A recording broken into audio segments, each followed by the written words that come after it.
பொங்கல் பண்டிகை சிறப்பு ரயில்களுக்கான முன்பதிவு துவங்கிய 10 நிமிடங்களில் டிக்கெட் விற்று தீர்ந்துள்ளது. தட்கல் முறையில் டிக்கெட் பெறுவதற்கு பயணிகள் முனைப்பு காட்டி வருகின்றனர். ஜனவரி 11, 12, 13இல் சென்னை, கோவையில் இருந்து மதுரை, திருநெல்வேலி, நாகர்கோவிலுக்கும், மறுமார்க்கத்தில் ஜனவரி 17, 18, 19ஆம் தேதி நாகர்கோவில், திருநெல்வேலி, மதுரையில் இருந்து சென்னை, கோவைக்கும் முன்பதிவு இல்லாத சிறப்பு ரயில்களை தெற்கு ரயில்வே நிர்வாகம் இயக்க வேண்டுமென்றும் தென் மாவட்ட மக்கள் எதிர்பார்க்கின்றனர். விழுப்புரம் மாவட்டம் விக்கிரவாண்டி அருகே குட்கா பாக்கெட்டுகள் விற்பனை செய்தவரை போலீசார் கைது செய்துள்ளனர். விழுப்புரம் எஸ்பிக்கு வந்த ரகசிய தகவலின் பேரில் தனிப்படை போலீசார் விழுப்புரம் பி சாலையில் உள்ள சீனிவாசன் என்பவரது பெட்டிக்கடையில் சோதனை செய்தனர்.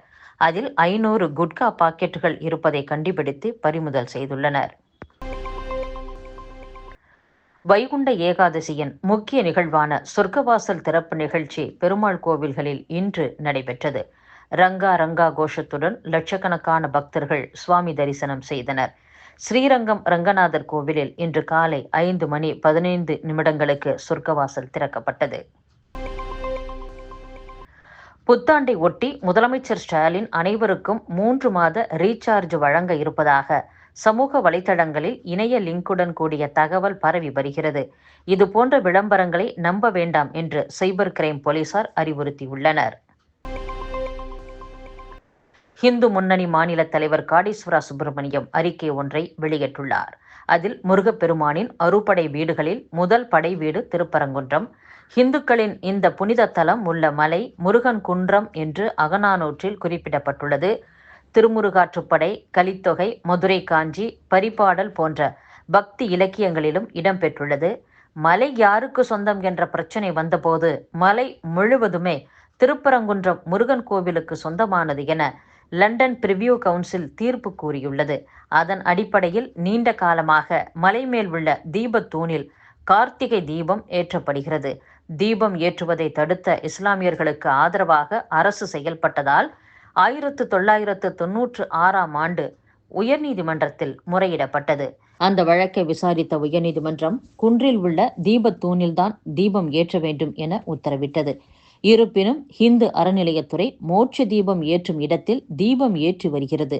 தற்போது எந்த உரிமையும் இல்லாத இஸ்லாமிய அமைப்பினர் திருப்பரங்குன்றம் மலையை சிக்கந்தர் மலை என்றும் அங்குள்ள தர்காவில் ஆடு வெட்டி கந்தூரி செய்வோம் என்றும் கூறி வருகின்றனர்.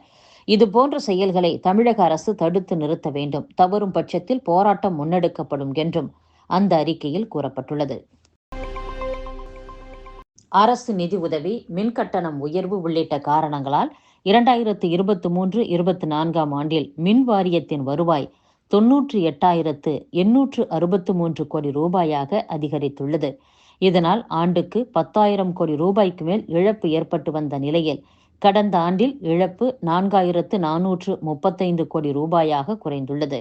மின் வாரியம் 1,50,000 லட்சம் கோடி ரூபாய்க்கு மேல் கடனில் உள்ளதால் கடும் நிதி நெருக்கடியில் சிக்கியது. இதையடுத்து 8 ஆண்டுகளுக்கு பின்பு கடந்த 2022ஆம் ஆண்டில் 30%, 2023இல் 2.18%, 2024இல் 4.83% மின் கட்டணத்தை மின்சார ஒழுங்குமுறை ஆணையம் உயர்த்தியது. மின்வாரிய இழப்பை ஏற்கும் வகையில் 2023-24இல் 17,117 கோடி ரூபாயை தமிழக அரசு வழங்கியுள்ளது.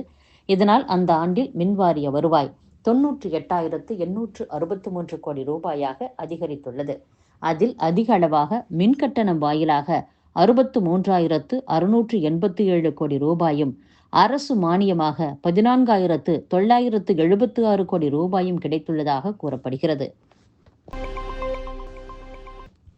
மதுபான ஆலை உரிமையாளர்கள் மற்றும் ஊழியர்களின் எதிர்ப்பை மீறி ஆலை முதல் கடை வரை மது வகை விற்பனையை எங்கிருந்தபடியும் கணினியில் கண்காணிக்கும் திட்டத்தை காஞ்சிபுரம், ராமநாதபுரம் உட்பட 12 மாவட்ட மதுக்கடைகளில் டாஸ்மாக் நிறுவனம் செயல்படுத்தியுள்ளது. பொதுமக்கள் டயர், டியூப் போன்றவற்றை எரிக்காமல் போகி பண்டிகையை கொண்டாட வேண்டும் என்று தமிழ்நாடு மாசு கட்டுப்பாட்டு வாரியம் வேண்டுகோள் விடுத்துள்ளது. மத்திய பிரதேச மாநிலம் டியா மாவட்டத்தைச் சேர்ந்த பாஜக மகளிர் அணி துணைத் தலைவி நீத்து விஸ்வகர்மா ரத்தன்கர் மாதா கோவிலுக்கு சென்றுள்ளார். அவர் கோவிலுக்கு செல்லும் போது மர்ம நபர்கள் துப்பாக்கிச் சூடு நடத்தினர். இந்த துப்பாக்கிச் சூட்டில் நீத்து காலில் காயம் ஏற்பட்டுள்ளது. பாஜக மகளிரணி துணைத் தலைவி மீது துப்பாக்கிச் சூடு நடத்தப்பட்ட சம்பவம் அதிர்ச்சியை ஏற்படுத்தியுள்ளது. டெல்லி சட்டசபை தேர்தலில் ஆம் ஆத்மி கட்சிக்கு மகாராஷ்டிரா மாநிலத்தில் உள்ள சிவசேனா உத்தவ் பிரிவு டெல்லி சட்டசபை தேர்தலில் ஆம் ஆத்மி கட்சிக்கு உத்தவ் பிரிவு சிவசேனா ஆதரவு அளித்துள்ளது. திபெத்தில் நேற்று ஒரே இரவில் 6 முறை நிலநடுக்கம் ஏற்பட்டதால் மக்கள் கடும் அவதியடைந்தனர். அதிகபட்சமாக ரிக்டர் அளவில் 4.4 பதிவாகியுள்ளது. உக்ரைனில் ரஷ்யாவின் போருக்கு உதவி செய்ய தனது நாட்டு ராணுவ வீரர்கள் 1,00,000 பேரை அனுப்ப வடகொரியா திட்டமிட்டுள்ளது. இதற்கு பதில் உதவியாக அதிநவீன ஏவுகணை தொழில்நுட்பத்தை ரஷ்யா வழங்க முன்வந்துள்ளது.